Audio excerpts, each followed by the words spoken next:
कृष्ण लीला। कृष्ण भगवान की संपूर्ण जीवन गाथा श्री कृष्ण लीला अध्यात्म की सबसे प्रसिद्ध कथाओं में से एक है। कृष्ण को लोग बिल्कुल अलग अलग रूपों में देखते थे। आइए पढ़ते हैं कृष्ण की कहानियां और जानते हैं कि दुर्योधन, शकुनी और शिखंडी जैसे लोग उनके बारे में क्या कहते थे। साथ ही जानते हैं उनकी कुछ लीलाएं। सद्गुरु कृष्ण इतने बहुआयामी हैं कि उनके आसपास रहने वाले लोगों ने उन्हें बिल्कुल अलग अलग रूप में देखा था। आइए जानते हैं कि दुर्योधन, शकुनी और शिखंडी जैसे लोग उनके बारे में क्या कहते थे।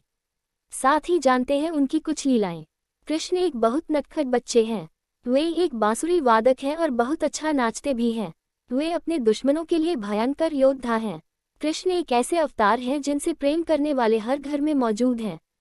वे एक चतुर राजनेता और महायोगी भी हैं। वो एक सज्जन पुरुष हैं और ऐसे अवतार हैं जो जीवन के हर रंग को अपने भीतर समाये हुए हैं। जानते हैं उनके आसपास के लोग उन्हें किस रूप में देखते थे। 1. कृष्ण के बारे में दुर्योधन, शकुनी और अन्य की राय। दुर्योधन। कृष्ण को अलग अलग लोगों ने अलग अलग तरीकों से देखा और अनुभव किया है। इसे समझने के लिए दुर्योधन का उदाहरण लेते हैं। वह अपनी पूरी जिंदगी एक खास तरह की स्थितियों से घिरा रहा। इतिहास उसे एक ऐसे शख्स की तरह देखता है जो बहुत ही गुस्सैल, लालची और असुरक्षित था। वह हमेशा सबसे ईर्ष्या करता रहा और सबका बुरा चाहता रहा। अपनी ईर्ष्या और लालच में उसने जो भी काम किए वे उसके और उसके कुल के विनाश की वजह बन गए। ऐसा दुर्योधन कृष्ण के बारे में कहता है। कृष्ण एक बहुत ही आवारा और मूढ़ व्यक्ति है जिसके चेहरे पर हमेशा एक शरारती मुस्कान रहती है। वह खा सकता है, पी सकता है, गा सकता है, प्रेम कर सकता है, झगड़ा कर सकता है, बड़े उम्र की महिलाओं के साथ वह गप्पे मार सकता है और छोटे बच्चों के साथ खेल भी सकता है। ऐसे में कौन कहता है कि वही ईश्वर है। शकुनी। महाभारत का ही एक और चरित्र है शकुनी। शकुनी को कपट और धोखेबाजी का प्रतीक माना जाता है। वह कहता है, अगर हम मान लें कि वह भगवान है तो इससे क्या फर्क पड़ता है। आखिर भगवान कर क्या सकता है। भगवान बस अपने उन भक्तों को खुश कर सकता है जो उसकी पूजा करते हैं और उसे प्रसन्न रखते हैं। होने दो उसे भगवान, लेकिन मैं तो उसे बिल्कुल पसंद नहीं करता। जब आप किसी को बिल्कुल पसंद नहीं करते तब भी आपको उसकी प्रशंसा करनी चाहिए। राधा। कृष्ण की बचपन की सखी और प्रेमिका राधे उनको बिल्कुल अलग तरीके से देखती थी। राधा कौन थी। एक साधारण सी गांव की लड़की जो दूध का काम करती थी। लेकिन राधा के नाम के बिना कृष्ण का नाम अधूरा माना जाता है क्योंकि कृष्ण के प्रति उनमें अत्यंत श्रद्धा और प्रेम था। हम कृष्ण राधे कभी नहीं कहते हैं, हम कहते हैं राधे कृष्ण। एक साधारण सी गांव की लड़की इतनी महत्वपूर्ण हो गई जितने कि स्वयं कृष्ण, और कहीं कहीं तो वे कृष्ण से भी ज्यादा महत्वपूर्ण हो गई है। कृष्ण के बारे में राधा कहती है, कृष्ण मेरे भीतर हैं। मैं कहीं भी रहूं वे हमेशा मेरे साथ हैं। वे किसी के भी साथ रहें तो भी वे मेरे साथ हैं। गरुड़ के पुत्र वेंतेय। गोमांतक पर्वत पर रहने वाले गरुड़ के पुत्र थे वेंतेय। वे किसी बीमारी की वजह से पूरी तरह अपंग हो गए थे। जब वे कृष्ण से मिले तो उनकी बीमारी पूरी तरह ठीक हो गई और वे अपने दम पर चलने लगे। वे कहते हैं, मेरे लिए तो कृष्ण भगवान हैं। कृष्ण के चाचा अक्रूर। कृष्ण के चाचा अक्रूर एक बुद्धिमान और सज्जन पुरुष थे। उन्होंने कृष्ण के बारे में अपनी सोच को इस तरह बताया है, इस युवा बालक को देखकर मुझे लगता है मानो सूर्य, चंद्र, तारे सब कुछ उसके चारों तरफ चक्कर काट रहे हों। जब वो बोलता है तो ऐसा लगता है मानो कोई शाश्वत और अविनाशी आवाज सुनाई दे रही हो। अगर इस संसार में आशा नाम की कोई चीज है तो वह स्वयं कृष्ण ही है। उद्धरण चिन्ह। शिखंडी। शिखंडी के बारे में तो हम सभी जानते हैं कि उसकी स्थितियां कुछ अलग तरह की थीं। बचपन से ही उन्हें काफी सताया गया था। उनकी सुनिए, वैसे तो कृष्ण ने मुझे उम्मीद की कोई किरण नहीं दिखाई है, लेकिन वह जहां भी होते हैं आशा की एक लहर चलती है जो सबको छूती है और सबका जीवन बदल देती है। 2. श्री कृष्ण की बचपन की कहानी। कृष्ण जन्म। वसुदेव ने अपने 8वें पुत्र को नंद और यशोदा की पुत्री के स्थान पर रख दिया और उस नन्ही बच्ची को लेकर वापस आ गए। जब कंस वहां पहुंचा तो वसुदेव और देवकी ने उसे कहा, इसे छोड़ दो, ये तो लड़की है। पर कंस नहीं माना और उसने उस बच्ची को जमीन पर पटकना चाहा, पर वो बच्ची जमीन पर नहीं गिरी, उसने एक अलग ही रूप धारण कर लिया। कृष्ण का बाल्यकाल। कृष्ण माखन चुराया करते थे और माखन ही गोपियों की आजीविका थी। ऐसे में वे कृष्ण की मां से शिकायत करती थीं, पर कृष्ण मासूम बनकर उन्हें फिर से मना लेते थे। कृष्ण की मधुर मुस्कान। कृष्ण के सांवले होने पर भी हर कोई उन पर मुग्ध था। ऐसा इसलिए था क्योंकि वे हर समय मुस्कुराते रहते थे। कृष्ण ने उठाया गोवर्धन पर्वत।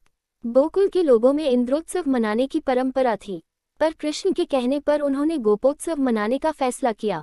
उसी समय गोकुल में भारी वर्षा हुई और यमुना का स्तर इतना बढ़ गया कि सब कुछ डूबने लगा। ऐसे में कृष्ण सभी को गोवर्धन पर्वत की गुफाओं तक ले गए। तभी अचानक एक चमत्कार हुआ और पर्वत जमीन से ऊपर उठ गया। 3. कृष्ण एक गुरु के रूप में। भक्ति योग का महत्व। श्रीमद् भगवद गीता के 12वें अध्याय में कृष्ण से अर्जुन ने चैतन्य के निराकार और साकार स्वरूप के अंतर के बारे में पूछा था। श्री कृष्ण बताते हैं कि निराकार की साधना कठिन है, पर भक्ति का मार्ग सरल है। वे अर्जुन को बताते हैं कि अगर वो पूरे विश्वास के साथ उनमें मन लगाए तो वो मुक्ति को प्राप्त हो जाएगा। मृत्यु के पल का महत्व। श्री कृष्ण अर्जुन को समझाते हैं कि मृत्यु के समय जो भी मनुष्य उन्हें याद करते हुए अपना शरीर त्यागता है, वे उन्हें प्राप्त हो जाता है। गुरु हमें आखिरी पल पर उठने वाले विचारों का महत्व समझाते हैं और बताते हैं कि मुक्ति को पाने के लिए अंतिम समय में कैसी भीतरी स्थिति की जरूरत होती है। कृष्ण भक्तों को क्यों झेलने पड़े कष्ट। बलराम ने एक बार कृष्ण से ये प्रश्न पूछा कि तुम्हारे होते हुए हमें इतने कष्ट क्यों झेलने पड़ रहे हैं। इस पर श्री कृष्ण ने उन्हें आध्यात्मिक पथ की प्रकृति के बारे में समझाया। वे बता रहे हैं कि एक बार पथ पर आने के बाद किस तरह आपके कर्म तेजी से चलते हैं और आप जीवन को हर रूप में बहुत तीव्रता से अनुभव करते हैं। 4. कृष्ण का जीवन। भगवान कृष्ण की साधना। एक साधक ने सद्गुरु से प्रश्न पूछा कि भगवान कृष्ण ने अपने जीवन में क्या साधना की थी। गुरु हमें बता रहे हैं कि कृष्ण जीवन के हर पल आनंदित और चेहरे पर मुस्कान लिए रहते थे। यही उनकी साधना थी। इसके अलावा वे हमें उस साधना के बारे में भी बता रहे हैं जो कृष्ण ने गुरु संदीपनी के सानिध्य में की थी। कृष्ण का ब्रह्मचर्य और उनकी लीलाएं। भगवान कृष्ण ने गोपियों के साथ रस लीलाएं रचाई थीं, पर फिर उन्होंने कुछ वर्ष ब्रह्मचारी का जीवन भी जिया था। गुरु हमें बता रहे हैं कि ब्रह्मचर्य का जीवन जीने का मतलब है मैं और तुम का फर्क न होना। कृष्ण में ये गुण बचपन से ही था, जब उन्होंने माता यशोदा को अपने मुख में पूरे ब्रह्मांड के दर्शन कराए थे। जरासंध और शिशुपाल का अंत। शिशुपाल कृष्ण की बुआ का बेटा था। उसे कृष्ण से बहुत ईर्ष्या थी और वो हमेशा कृष्ण को अपशब्द कहता रहता था। कृष्ण ने वचन दिया था कि वे उसकी 99 गलतियां माफ कर देंगे, पर एक और गलती करने पर वे खुद को नहीं रोक पाएंगे। एक दिन शिशुपाल भीष्म और उनकी माता गंगा के बारे में अपशब्द कहने लगा और वो उसकी 100वीं गलती थी। श्रीगला वासुदेव का अंत। करावीरपुर का राजा श्रीगाला वासुदेव खुद को भगवान का अवतार मानता था।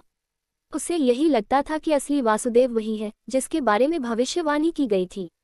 एक बार श्री कृष्ण और श्रीगला आमने सामने आए और श्रीगला ने कृष्ण पर बाण चलाने शुरू कर दिए। कृष्ण ने इशारों से उसे समझाना चाहा, पर वो नहीं माना। आखिरकार कृष्ण ने सुदर्शन चला दिया। 5. कृष्ण लीला की कहानी। कृष्ण के जीवन में महिलाएं। कृष्ण और राधे। कृष्ण ने राधे से विवाह करने का फैसला अपने माता पिता को बता दिया था, लेकिन फिर गुरु गर्गाचार्य ने जब ये बताया कि वे तारनहार हैं, तो उनके भीतर एक रूपांतरण हुआ और उन्होंने अपना फैसला बदल लिया। कृष्ण और शाब्या। करावीरपुर के राजा श्रीगला वासुदेव को मारने के बाद कृष्ण शाब्या को अपने साथ अपनी बहन बनाकर ले गए थे, पर शाब्या कृष्ण से क्रोधित थी क्योंकि वो श्रीगला को भगवान मानती थी। श्री कृष्ण ने एक दिन उसे श्रीगला की एक मूर्ति भेंट की और उसकी पूजा करने को कहा। फिर धीरे धीरे उसमें रूपांतरण आने लगा। कृष्ण और यशोदा। जब कृष्ण छोटे बालक थे तब यशोदा के भीतर मातृत्व का प्रेमपूर्ण भाव था, लेकिन कृष्ण जब एक युवा में रूपांतरित हुए तो यशोदा भी एक गोपी की तरह उनसे जुड़ गईं। कृष्ण और रुक्मणी। रुक्मणी ने कृष्ण को तब देखा था जब वे 12 वर्ष की थीं। उसी समय रुक्मणी ने ये निर्णय कर लिया था कि वे श्री कृष्ण से ही विवाह करेगी, लेकिन उसके घरवालों ने रुक्मणी का कहीं और विवाह करने का फैसला किया। आखिरकार कृष्ण ने उन्हें उस स्थिति से निकाला। 6. कृष्ण की कृपा। द्रौपदी का चीरहरण बचाया। कृष्ण ने पांडवों और कौरवों के बीच के जुए के खेल में हार जाने के बाद दुशासन ने द्रौपदी का चीरहरण करने का प्रयास किया। उस समय कृष्ण वहां मौजूद नहीं थे, वे द्वारका में थे। गुरु हमें बता रहे हैं कि अगर शिष्य दीक्षित हो तो कैसे कृपा गुरु की मौजूदगी के बिना भी काम कर सकती है। वे बताते हैं कि ऐसा जरूरी नहीं कि जिसके माध्यम से कृपा कार्य कर रही है उसे उस समय इस बात की जानकारी हो। कृष्ण का नीला रंग। कृष्ण को जहाँ भी चित्रित किया जाता है उन्हें नीले रंग का दर्शाया जाता है। गुरु हमें बता रहे हैं कि नीला रंग कृष्ण से कैसे जुड़ा है। वे बता रहे हैं कि समस्त ब्रह्मांड को समाहित करने की उनकी क्षमता के कारण उनका आभामंडल नीला हो गया था। कृष्ण की त्रिविक्रा पर कृपा। त्रिविक्रा मथुरा में रहती थी और वो किसी बीमारी की वजह से अपंग हो गई थी। उसे किसी ने बताया था कि वसुदेव पुत्र श्री कृष्ण तारनहार हैं और वे उसे मुक्त कर सकते हैं। गुरु हमें बता रहे हैं कि कैसे त्रिविक्रा ने कृष्ण को देखते ही पहचान लिया और फिर कृष्ण ने उसके अंगों को ठीक कर दिया। क्यों झेलने पड़े कृष्ण को कष्ट? एक साधक ने प्रश्न पूछा कि अवतारी पुरुष जैसे कृष्ण और शिव भी कष्ट झेलते हैं। मनुष्यों के ऊपर कष्ट उनके प्रारब्ध की वजह से आते हैं, फिर अवतारों के जीवन में कष्ट क्यों आते हैं? सद्गुरु बता रहे हैं कि शरीर धारण करने पर वे भी भौतिक जगत के नियमों के अंतर्गत आ जाते हैं। कृष्ण भक्त मीराबाई की कथा। मीराबाई को उनकी मां ने बचपन में कृष्ण की छवि की ओर इशारा करते हुए कहा था, ये तुम्हारे पति हैं। उस दिन से ही मीरा ने उन्हें अपना पति मान लिया और ये भक्ति इतनी गहरी हुई कि विष का प्याला भी उन पर बेअसर हो गया। गुरु हमें मीराबाई के जीवन की कथा और उनके मेरठा और चित्तौड़ से वृंदावन और द्वारका के सफर के बारे में बता रहे हैं। कृष्ण की सभी कहानियां सुनने के लिए धन्यवाद।